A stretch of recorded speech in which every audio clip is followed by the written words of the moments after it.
Usizungumze kwa kurara, zungumza kwa muala, yani kwa utaratibu. Sawa, kuna maneno unaweza ukayatumia na ukawa uko vizuri kabisa katika Kiswahili. Ndugu Mswahili, unaweza ukasema nazungumza kitu gani, na hasa maneno haya ni unapokuwa katika muktadha wa kanisani ama muktadha wa kiimani ama kidini. Kwa mfano, unapotumia neno arish. Arish maanake ni kiti cha enzi, aketipo mahali pa kiti cha enzi, yani Mungu mwenyewe unasema aketie katika arish. Na unaposema unapotaka kumrudishia Mungu sifa na utukufu, unasema namrudishia jalili. Jalili manake ni sifa na utukufu. Sifa na utukufu. Unamrudishia Rabana, yani Mola ama Mwenyezi Mungu.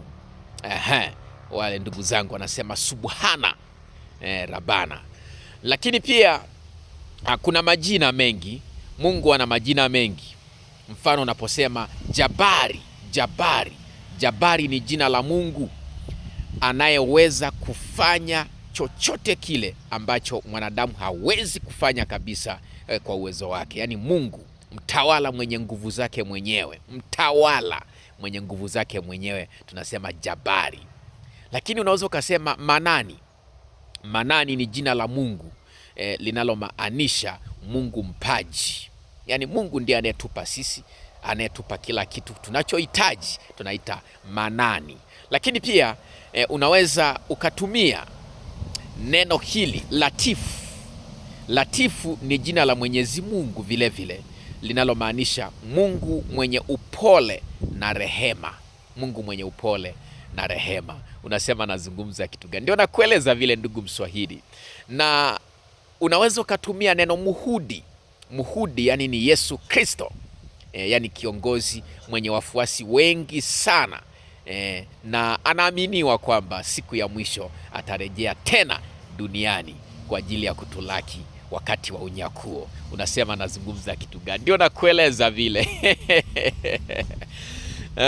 Sasa hayo ni maneno ambayo unaweza ukayasema. Mfano pia unaposema hushu.